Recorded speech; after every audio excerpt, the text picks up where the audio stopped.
All right, hello and welcome back. We are into our Chapter 3 material on kinetics. In this first video, we will introduce our theory explaining how and why reactions go at different rates, and we'll introduce how to measure and report these reaction rates. In subsequent videos, we'll look at our rate laws, the Arrhenius equation, reaction mechanisms, and look at catalysis in a little bit of detail. All right, but for now, we will introduce, our idea of chemical kinetics. As it turns out, reactions can be spontaneous, but go at wildly different speeds. Here we have two images. If you have something burning, this can happen very, very, very rapidly. This is a spontaneous reaction that occurs on the matter of milliseconds, seconds, right? Very quickly. On the other hand, we can have the radioactive decay of carbon also take place spontaneously, but take place over thousands of years. Okay. Why do some reactions go very quickly while others go very slowly? Well, this is based on the rate of the reaction. This is the whole field of kinetics. In order to understand why this occurs, we can think about collision theory. This is a nice theory to give us some intuition about the various reaction rates that occur. Collision theory states a few things. First, in order for our reaction to occur, our individual molecules need to actually physically collide.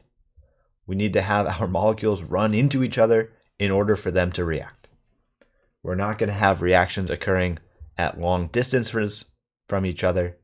Instead, we need to have them physically in the same space at the same time. Moreover, not every collision that occurs is going to result in a reaction.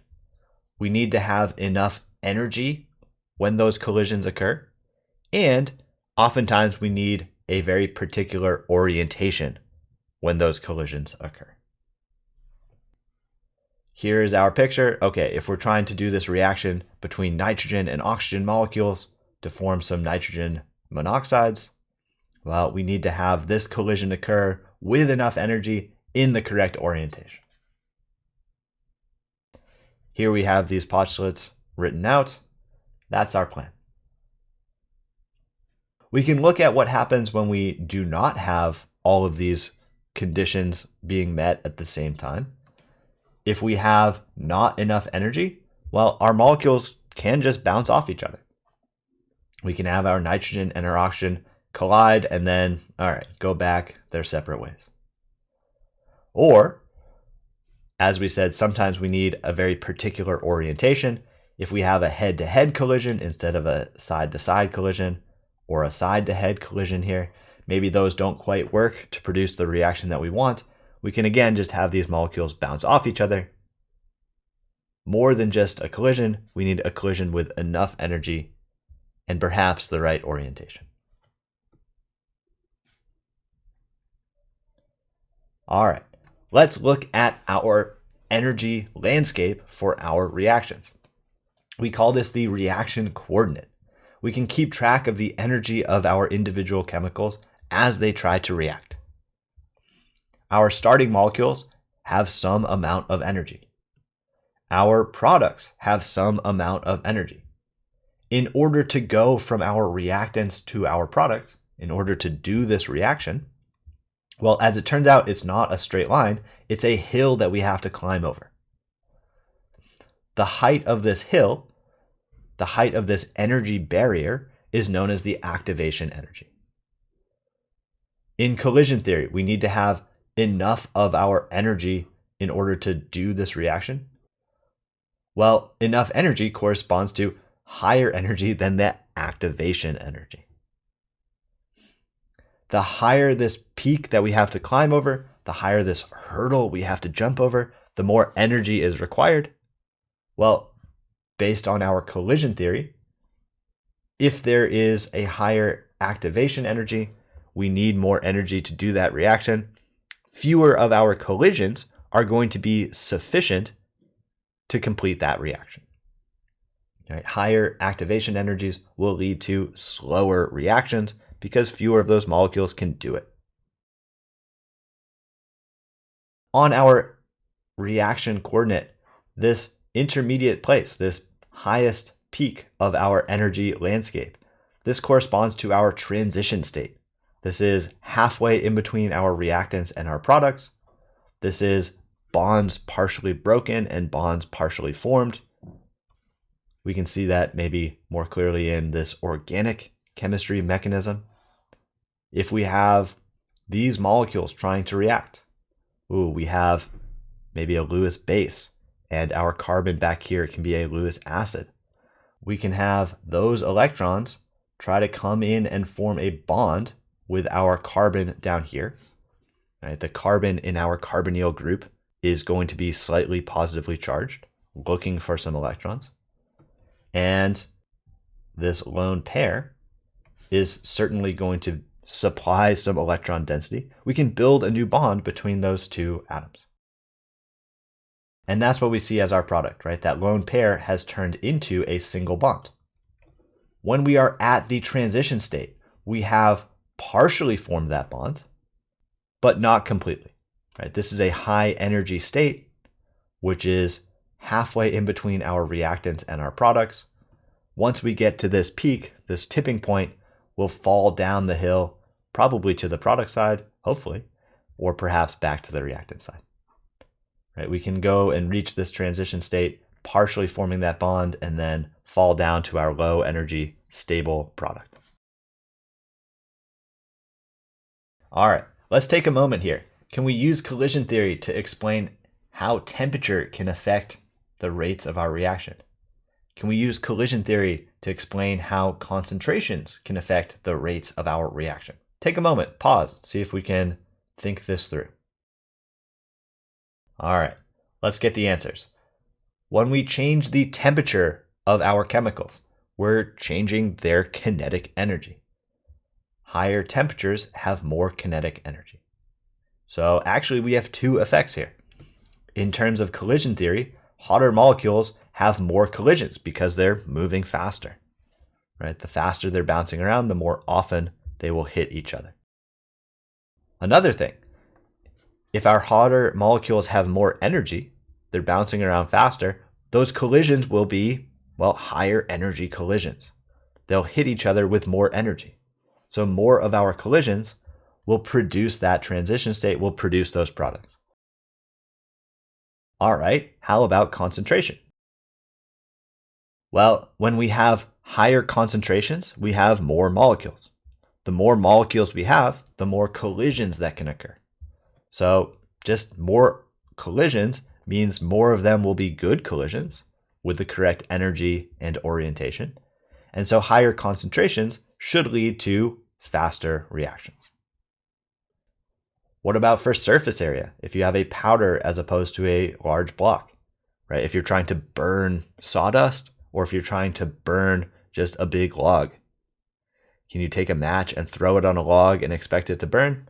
Well, probably not. But if you throw a match onto some sawdust, yeah, that will probably light up pretty quickly. The difference here, surface area, we have, much more surface area for powders, for smaller things, which leads to more collisions. Okay, temperature, concentration certainly can affect how fast our reactions can go based on that collision theory. We can also have catalysts. Catalysts will introduce an alternate pathway for our chemicals to take. We're going to have a completely different mechanism when we have a catalyst involved as opposed to without a catalyst. If our first reaction without the catalyst has to climb over this humongous hill to get to the products, that's going to be slow. If you add a catalyst and you can do a different pathway, go over this smaller hill to get to our products, that is going to be faster. Right? Again, the height of that peak, the value of our activation energy dictates our reaction speed. Larger activation energies means fewer collisions are able to accomplish it, means that our reaction is going to be slower. All right, how does this work? Well, a few different methods are possible. We can lower the energy of the transition state. We can change the relative concentrations. We can improve the orientations. We can just make this reaction more efficient when we're doing a completely different mechanism. This occurs a lot in biochemistry, right? We can have catalysts called enzymes. And okay, we'll change our terminology. Substrates are the reactants. The transition state, we can call this ES with the dagger. And we'll get into the details here in subsequent videos. All right, now that we have our theory to wrap our minds around, get some intuition about our reaction rates, we want to think about how we can measure these reaction rates and how we can report them. As it turns out, we measure rates all the time, right? Even just in our day-to-day lives. How something is changing over time. Distance over time would be speed. Well, how much you earn at your job. This could be money earned over time. You can think about the cost of living, right? Money spent over time. All sorts of different rates that we can measure. For reactions, we can keep track of how our chemicals change. How does the concentration change over time? We can measure our reactants maybe. How fast is this nitrogen disappearing? How fast is this oxygen disappearing? Or perhaps we can measure the products. How fast is this nitrogen monoxide showing up? Which one you choose might depend on those specific chemicals and how easy they are to measure. Really what we care about, the reaction rate, is how many times is this reaction occurring, right? We can keep track of any chemical we want, but we want to know how many times is this reaction occurring. For the reaction rate, it shouldn't depend on what chemical we measure. We want to normalize the rate so that, well, the rate of the reaction does not depend on what individual chemical we choose to measure for our experiment. To that end, if we're measuring a product compared to measuring a reactant, well, we can include some signs to make sure our rate of our overall reaction is the same value. Right? If we're measuring how much of our product shows up, great, this is going to be a positive number. The amount of product is increasing as time increases. If we're measuring our change in our reactant, well, our reactant is decreasing. That shouldn't affect the rate of the reaction. It shouldn't be a negative rate for our reaction because we're measuring a reactant. So, okay, if we're measuring a reactant, add in this negative sign so that our value is always the same. Likewise, if we are measuring a chemical that shows up with a coefficient in our balanced reaction, well, measuring the amount of nitrogen monoxide that show up shouldn't change the rate of our reaction if we're measuring oxygen instead or nitrogen instead. So if we have a coefficient, well, for every 2 nitrogen monoxides that show up, our reaction occurs 1 time. We can add in that adjustment factor into our rate. All right, what does this look like for a generic reaction? If you're trying to measure the rate of some random reaction, we can measure any chemical that we want, but let's be careful. If we have a reactant, we need to include a negative sign. Right? Reactants are disappearing, but our reaction rates, the rate of the overall reaction, always has to be a positive number. For whatever coefficient appears next to our chemical that we're measuring, we want to divide by that coefficient so that our reaction rate is a constant number no matter what chemical we're monitoring. For those of us that have taken a little bit of calculus, thinking about the change in the concentration compared to the change in time, well, this is related to the slope of our graph if we're looking at concentration and time as the 2 axes of our graph. Let's look at that. If we have concentration on the y-axis, time on the x-axis, we can measure whatever we want to measure. Here's ammonia decomposing into hydrogen and nitrogen. Maybe we're monitoring all three of these chemicals over time. The rate of our reaction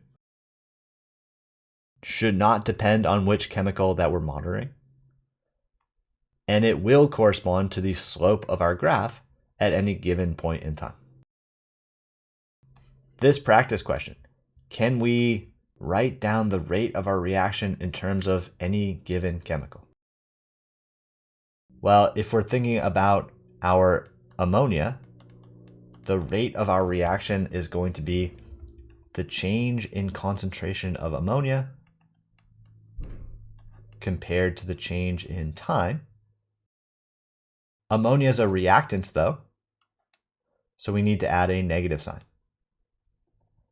We also have a coefficient of 2, so we want to divide by 2.